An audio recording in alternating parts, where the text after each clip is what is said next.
Podcast. My name is James Strong, joined once again from the co-host Cody Tanner. Cody, how are you this Saturday evening? James, I'm doing just peachy. We are excited here to talk football, Steelers football. Not a whole lot going on in the Steelers world right now. We're recovering from the draft mayhem. Have a little bit of news going on with contracts and fifth-year options and stuff like that. Jersey numbers, we'll get to all those things. But James, before that, how are you doing, good sir? Doing all right, buddy. I'm doing all right. We're making it through. That's all you can do sometimes. Yep, that's it. We have April numbers in review. So this is Steelers by the Lake news, just for us on the podcast. If you guys are just watching, we kind of go over the top 5 or 6 downloaded states, and then sometimes the top 1, 2, or 3 downloaded countries, just depending on the numbers. James, do you want to share the countries? Yes, I'm going to start with that. But before I do, real quick shout out to a buddy of ours, current coworker of mine, ex-coworker of yours, Austin. Appreciate you watching on YouTube. Not even a Steelers fan, still backs us. What a good dude. He's a Bills fan. Numbers. So this year Bills he's fan. this year he's a Chiefs fan because Xavier Worthy. Stop it. They got their guy. They got their big slow receiver. They're good. Oh, geez. So April numbers, our top downloaded countries. The number 1 downloaded country, the United States of America. I know it is a shocker. Number 2 was Mexico. Some real nice download numbers in Mexico this last month. There we go. And then we had a tie for 3rd place between Canada and Japan. One of y'all got to figure out who's actually 3rd next month so we can discuss it. Okay. Appreciate y'all. Yeah, we are. Jeez, we are gonna talk. We are gonna talk Ohio. We are gonna talk top downloaded states real quick. So number 1, obviously Pennsylvania, Pittsburgh Steelers. Pittsburgh's in Pennsylvania, just kind of makes sense. Number 2, Ohio, right next door. Y'all have Cleveland. Clearly, you're not happy. Come on over and be a Pittsburgh fan. Number 3 actually had a tie between California and Nevada, so West Coast representing over there. And then number 5 was Missouri, and then just for giggles this time, we put down number 6. Number 6 was Virginia, not West Virginia where I'm located, but Virginia. Close by. Yeah, close by, next door neighbor. Just a hop, skip, and a jump. I think I can get to Virginia in like 15 minutes. So OG Virginia. Sure. Whatever. Just split it in half, call one side West. Why isn't it West and East Virginia? Hang on a second. Because it would be more like North Virginia. I mean, it would. Geography's weird. I mean, there is North and South Dakota, North and South Carolina, but whatever. We'll get to that.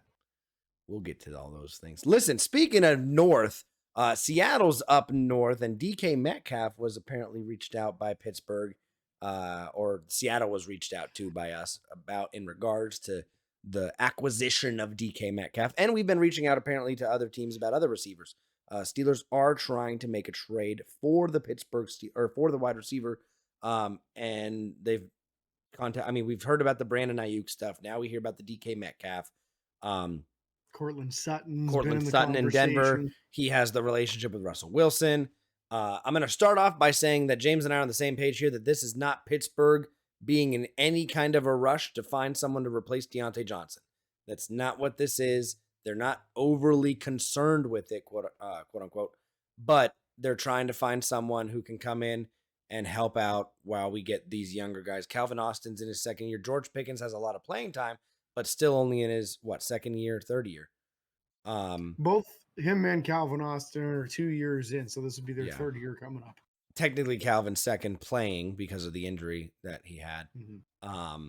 And then we obviously have, Van Jefferson. We have the rookie Roman Wilson now. Mm-hmm. There's another veteran in the room. Quez Watkins. Yeah, and you could also even count Cordarrelle Patterson in that conversation because he plays both, sometimes wide receivers and running back. So, again, this is just interesting to see if Pittsburgh might land one of these big guys. I think Brandon Ayuk or DK Metcalf are big assets. DK, a very big asset. And then Courtland Sutton, I think would be nice. I wouldn't be as excited, I don't think, about Courtland as I would be the other 2 guys, because I think the other 2 guys have a better chance of just immediately taking pressure off of George Pickens. Yeah.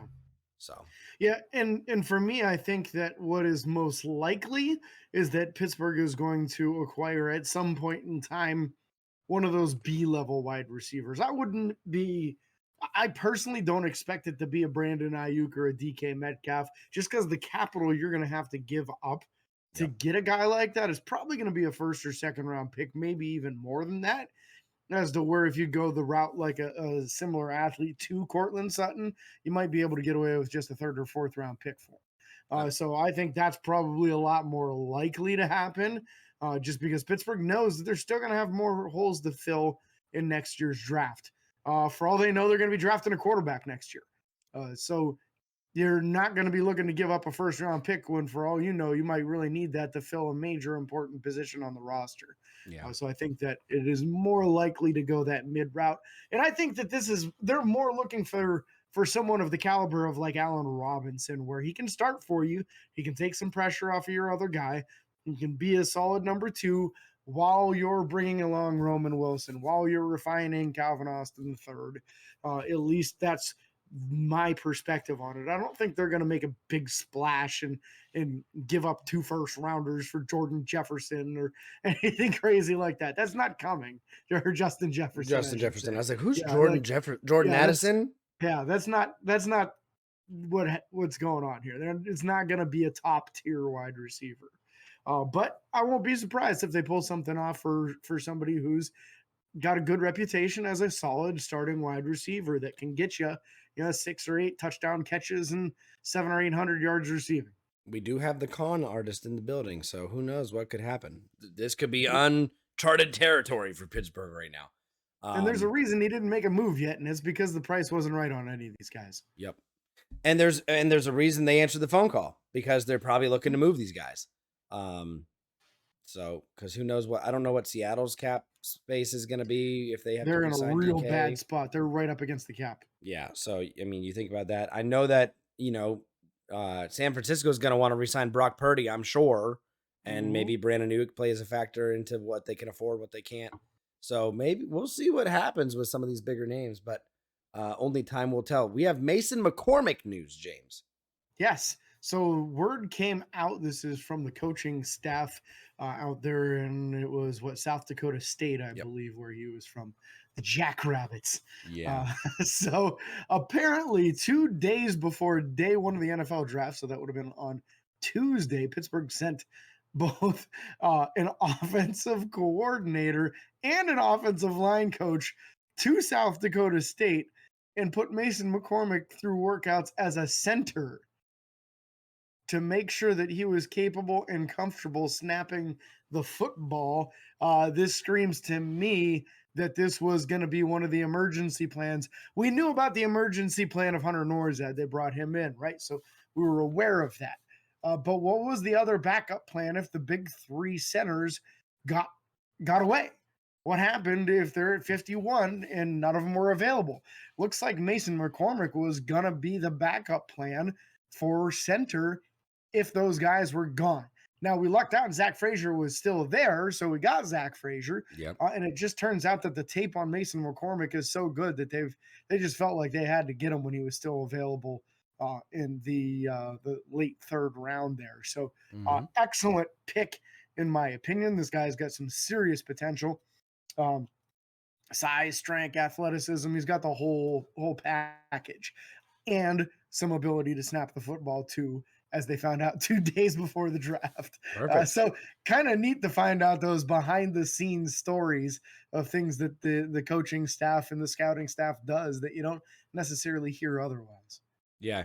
We don't always hear those things, and sometimes different things. Listen, someone even said that, I think it was for Troy, for the offensive tackle we drafted in the 1st round. Someone even mentioned that Pittsburgh may have leaked that he had a knee injury. Pittsburgh is not the one being accused of this. Who was it? They're not saying anyone specific, but there is a rumor going around that maybe a later team might have possibly leaked it. Pittsburgh has not been fingered in that. So very interesting. Hey, we'll take it. We will take it. That would be some tampering that would get you in major trouble. So let's not blame Pittsburgh for that. Well, that's fair. but like that's just very interesting. I saw somebody put that it was leaked and they showed a picture of Omar Khan in the background. Again, I don't think that was the case, but I thought it was a funny meme. Anyways, but no, that's very interesting. And just to kind of see how that stuff plays out, there's a movie about draft and stuff I want to watch, and every year I get to think about it again. And I want to. It'd be so interesting to be in one of those draft rooms and hear the things and get the text from all the different connections you have. I don't know. That would be really crazy, really cool. Maybe one day in our future, James will be invited. We'll see. That'd be incredible, dude. We'd probably have a heart attack, but that's fine. Steelers did decline. Yeah, hey, right. Steelers did decline fifth-year options for both Najee Harris and Justin Fields. Now, this makes sense. Justin Fields is coming in basically on a one-year deal. He's not even listed as the starter. Russell Wilson's going to get the start. You got to see what Justin Fields can offer with a better offensive line and with better receivers.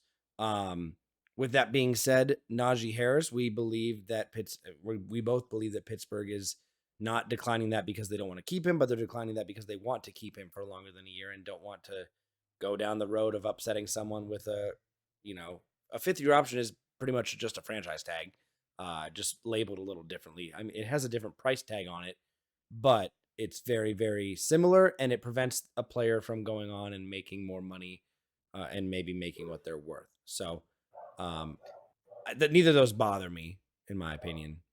Yeah, I'm with you on that. I think that the Justin Fields thing, you're not going to throw $27 million tag at somebody when you have no idea if you're going to keep him past this upcoming year.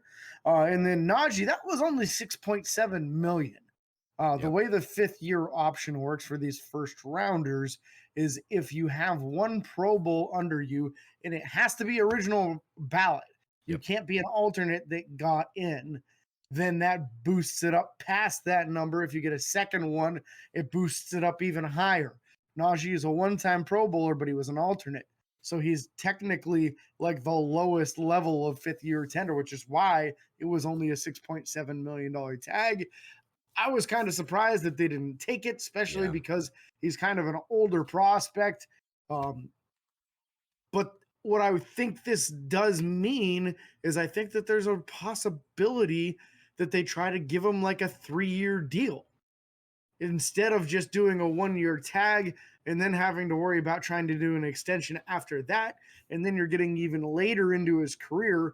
If you're thinking about extending him at all, why not just do it now and get that going a little bit earlier? And then if he starts to tail off, you don't have 2 years left on the deal still or something like that. Because you do have to expect at some point in time, and usually the magic number is age 30. They start to slow down at that point.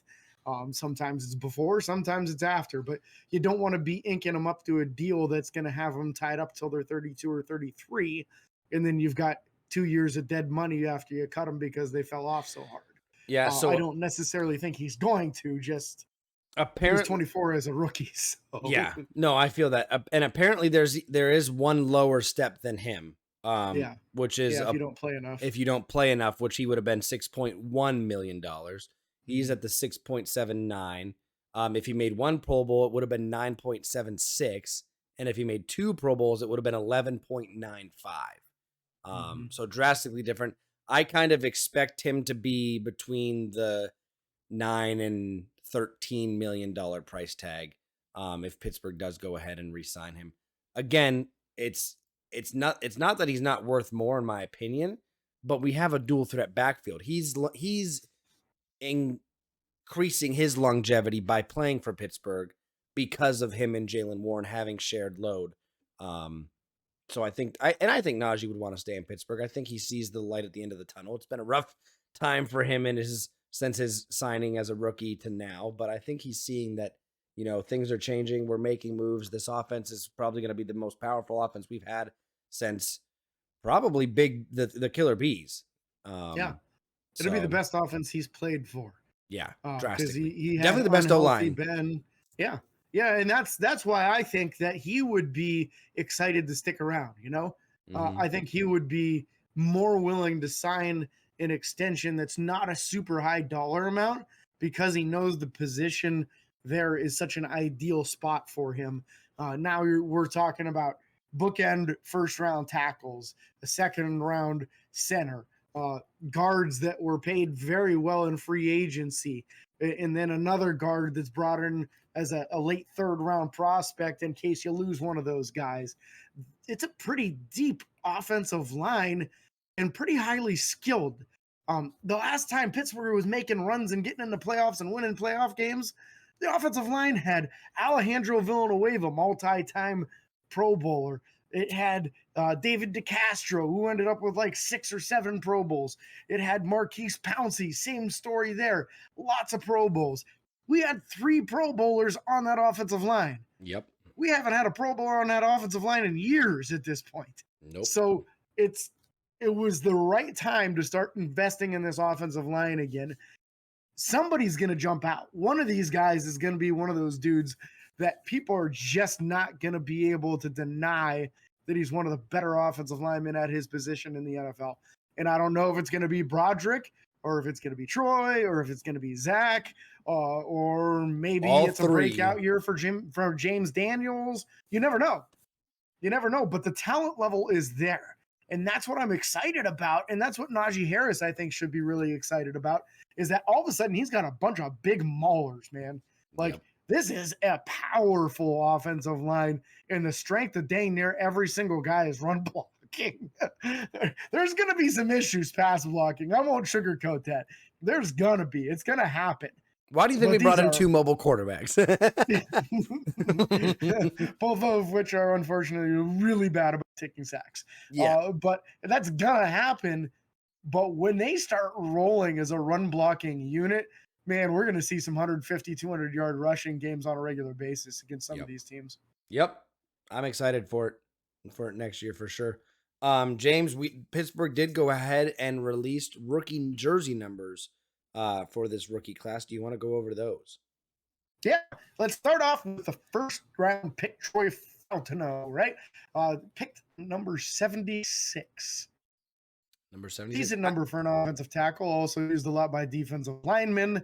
Probably the one that sticks out the most for me is the old Ohio State tackle that got stabbed by a member of Wiz Khalifa's crew at like 4 a.m. That former second round pick that just washed out. He was the last offensive lineman in 76 that I remember for Pittsburgh. I think it'll be a better look for him though. I think he's going to do it. I think it's kind of a power number. You know, you expect a thicker guy to be wearing 76, so I think that's an appropriate number for him. Was it Mike Adams? Was that the name? Mike Adams, yes. That's who I was thinking of. Interesting. Yeah.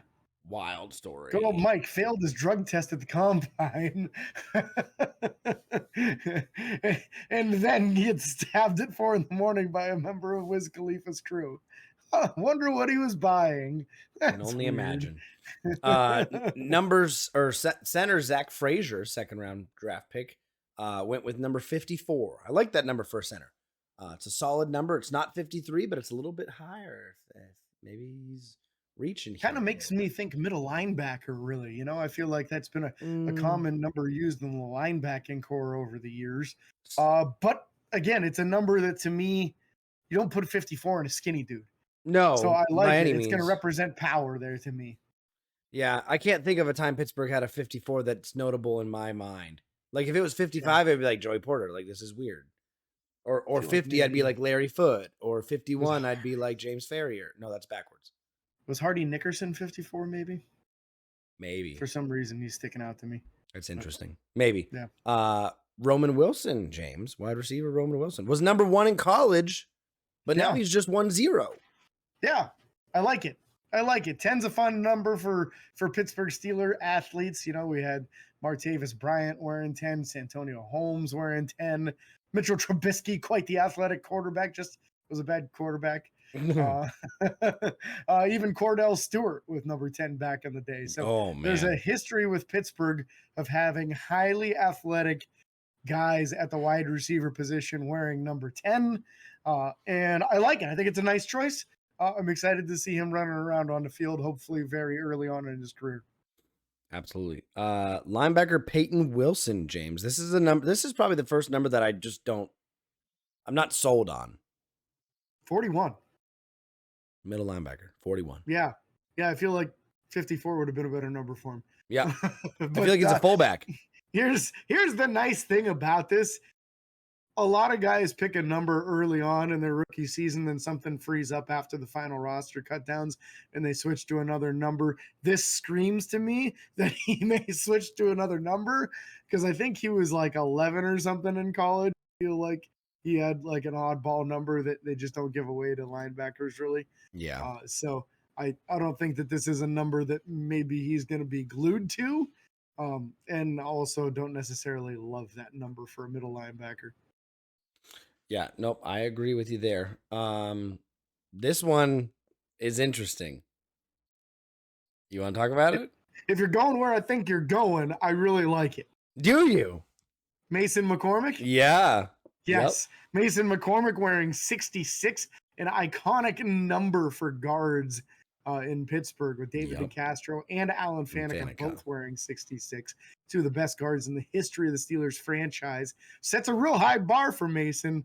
Man, I don't know. I don't know. Early on, the athleticism, the power, the this dude is a no nonsense, grind you into the ground after the play's over kind of guy. And I don't know. I like it. I like that he was aggressive and went after a number with that kind of history to it. Yeah, that kind of like there's a prestige with that number. Like you wear that number into training camp at Latrobe, and people are gonna be looking at you with their Alan Faneca jerseys and their David DeCastro jerseys, saying, "What are you doing, rookie?" So that's the one thing that I will say too about Pittsburgh. Pittsburgh, out of all the teams that I hear about, we love our linemen. We love our linemen hard. You don't hear that around the league a whole lot because linemen are kind of forgotten. And Kendrick Green, don't really love them. Well, someone had to. It wasn't going to be us. But no, that's going to be interesting. Defensive lineman Logan Lee wore number 85 in college, wearing number 74 in the big leagues. I like that number. It's an interesting number. But somebody else has that number. Yes, Spencer Anderson currently wearing that number. So one of the two of them will not be wearing it anymore come the regular season. Is that a little bit of foreshadowing that they don't think both of them are going to make the 53-man roster? Maybe. Or did they say, hey, pick a number you want. We'll see what's happening with it. We want you to take 74 to light a fire under Spencer Anderson's butt. Because quite frankly, I mean, that's what it could be, you know? I mean, that could be a wake-up call to him. So you never know. James, who's this last number? Last rookie draft pick, Ryan Watts, the defensive back they're calling him, taking number 29, previously worn by Levi Wallace. Basically, anybody should be better than him at 29. So I'm excited to have that number being worn by someone else right away so that I can try to wash out the memories of Levi Wallace from me. Just have repetitive nightmares of running backs beating him to the edge and him not even being able to contain running backs that he should be drastically faster than. That won't be an issue, I don't think, for Ryan Watts. He's quite a bit faster than what Levi was. He was just incredibly slow. Yep. So that's going to wrap up the numbers discussion. James, we do want to talk about one other thing real quick that you didn't know about, but I just thought about it. We'd sometimes go over ex-Steelers news as well. Former Steelers wide receiver Chase Claypool signs with the Miami Dolphins. Good luck to you, sir. Hopefully you have better work ethic than when you were in Pittsburgh, man. Why did I think that he signed with the Bills? You're right. It was the Bills. I knew it was the AFC East. Yeah. I don't know why I thought Miami. Yes, he's signed with the Bills. Probably going to be third string, I guess. Yeah, I mean, it's kind of a fit for what they were doing with Gabe Davis. He was a big, tall, fast dude that they sent deep that was erratic with catching the ball. That pretty much sums up Chase Claypool really, really well. So it's something that I think he ought to be able to make the roster there, honestly, because the wide receiver that they took at the beginning of the third round ran a 4.6 240. So he's not a guy stretching the field for him.